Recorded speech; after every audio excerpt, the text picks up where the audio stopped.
Hello नमस्कार student, welcome to innovation study channel. आप सभी का यहाँ पे स्वागत करते हैं। आज अपन देखते ही देखते दूसरा चैप्टर लेके आ गए हैं। इसका इंट्रोडक्शन है, छोटा सा इंट्रोडक्शन है, बस 8-10 मिनट की वीडियो रहेगी हमारी, ज़्यादा बड़ी नहीं।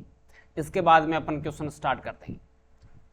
प्रत्येक चैप्टर के एग्जाम्पल्स, पूरी एक्सरसाइज और इसका इंट्रोडक्शन कंप्लीट करके चलते हैं। एक दिन ऐसा आएगा कि मैं कहूँगा कि आज हमारा लास्ट क्लास रहेगा आपकी 9th क्लास का। तो ये एक कंटिन्यूटी है। कंटिन्यूटी में बहुत बड़ी ताकत है। अगर आप कंटिन्यूटी से डेली के जिम मारने जाते हो तो एक दिन आपका शरीर हष्ट पुष्ट हो जाता है। वही बात यहाँ पे है कि कंटिन्यूटी बनाकर अगर आप पढ़ते हैं, कि डेली का मैं ज़्यादा बड़ा वीडियो नहीं डालता, लगभग ज़्यादा बड़ा मेरा वीडियो होगा वो आधा घंटा का होगा, उससे बड़ा है ही नहीं। लेकिन कई दिनों से आधे घंटे का वीडियो डाला ही नहीं मैंने। 8, 10, 15, 20 मिनट, 22 मिनट, बस इतने का ही वीडियो आता है। अब डेली इतना पढ़ लेते हो, काफ़ी है। बाकी सब्जेक्ट को पढ़ो, मैं ये नहीं कहता मैथ को ही पढ़ो, आप कंटिन्यूटी से पढ़ो, श्योर आपको सब कुछ समझ में आएगा, अच्छे से समझ में आएगा। चैप्टर का नाम है बहुपद, पॉलिनोमियल्स। बहुपद कहते किसे हैं वो आपको ज्यादा बेटर रहेगा कि बहुपद किसे कहते हैं। अब एक बीजगणितीय चर होता है जिसमें देखो, बीज एक व्यंजक होता है, एक चर होता है, एक अचर होता है। सबसे पहले मैं लिखता हूं एक बार चर। चर राशियां वे राशियां होती है जिसका मान बदलता रहता है, जैसे x, y, z। और अचर राशियां वे राशियां होती है जिसका मान फिक्स होता है। क्या होता है? फिक्स होता है, बदलता नहीं है। जैसे 1, 2, 3, ये तो चर राशियां हैं। या आप बता सकते हैं A, B, C constant value, ये आपकी कांस्टेंट वैल्यू है, अचर वैल्यू है। चर और अचर से जो बीजीय व्यंजक प्राप्त होता है उसे ही बहुपद कहते हैं। बीजगणितीय जो व्यंजक प्राप्त होता है हमारे को, उसे बहुपद कहते हैं।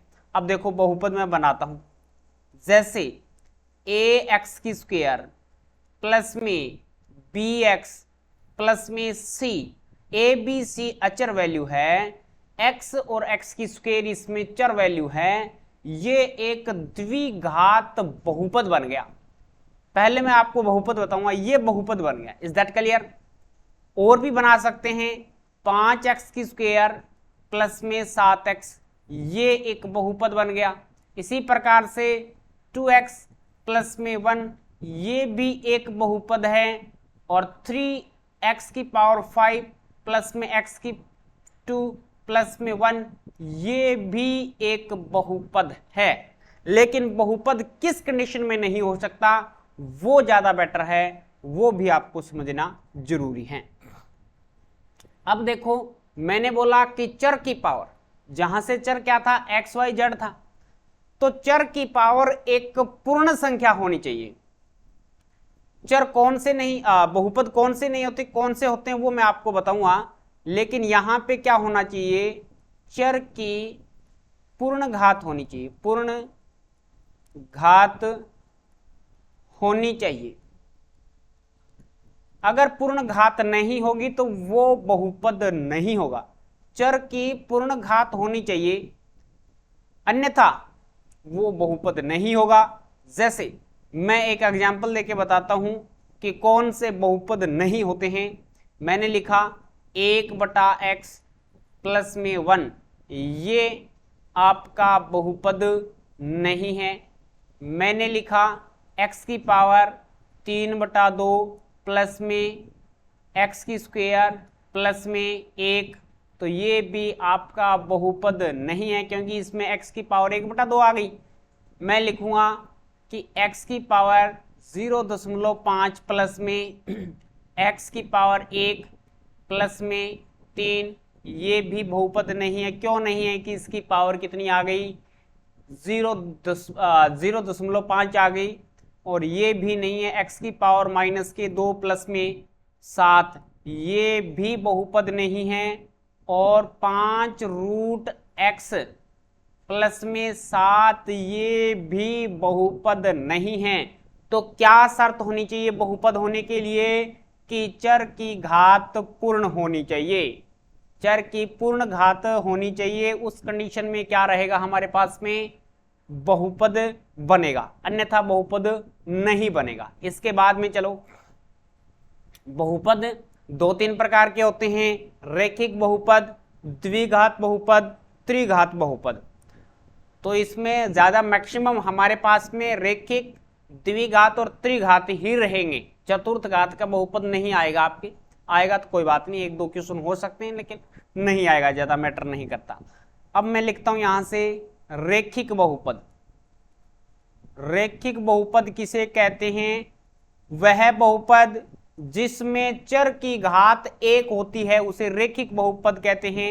5x प्लस में 7 एक रैखिक बहुपद है, ax प्लस में 3 एक रैखिक बहुपद है, और आपके पास में कुछ भी बना सकते हैं, 7x प्लस में 1 ये भी रैखिक बहुपद है। चर की घात कितनी है, अधिकतम 1 है, तो उसे रैखिक बहुपद कहते हैं। मैं लिखूंगा यहां से द्विघात बहुपद। और द्विघात बहुपद किसे कहते हैं, वह बहुपद जिसमें चर की घात अधिकतम 2 होती है उसे द्विघात बहुपद कहते हैं। जैसे द्विघात बहुपद की जर्नल इक्वेशन ये होती है, ax की स्क्वायर प्लस में bx प्लस में c। इसी प्रकार से 5x की स्क्वायर प्लस में 7x प्लस में 3 ये भी एक द्विघात बहुपद है। और ये बन गया 9x की स्क्वायर प्लस में 11x प्लस में 7 ये भी एक द्विघात बहुपद है। अब आता है त्रिघात बहुपद। त्रिघात बहुपद, और त्रिघात बहुपद की जनरल इक्वेशन लिखूं, ax की पावर 3 प्लस में bx की स्क्वायर प्लस में cx प्लस में d, ये आपके पास में त्रिघात बहुपद हो गया। अधिकतम घात कितनी है चर की, 3 है।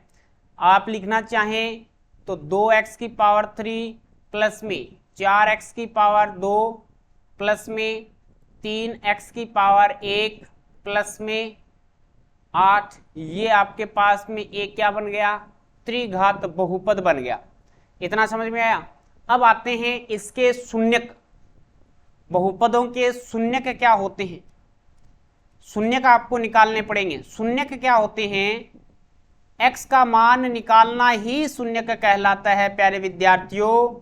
जैसे ये रैखिक बहुपद है, इसमें x की अधिकतम घात कितनी है, 1, तो पहले का मैं इसको 1 नंबर ऑप्शन, इसको 2 नंबर, इसको 3 नंबर देता हूं। तो 1 नंबर के यानी रैखिक बहुपद के कितने शून्यक प्राप्त होंगे, 1। दूसरे में द्विघात बहुपद है, कितनी अधिकतम घात हैं, 2 अधिकतम घात हैं, तो इसके 2 शून्यक प्राप्त होंगे।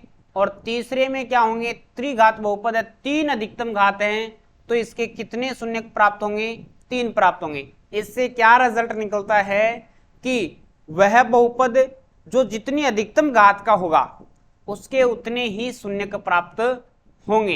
इसको हल करने की अलग अलग विधियां हैं, वो अपन जब क्वेश्चन करेंगे तब अप्लाई करके मैं आपको बताऊंगा कि किस प्रकार से अप्लाई करते हैं।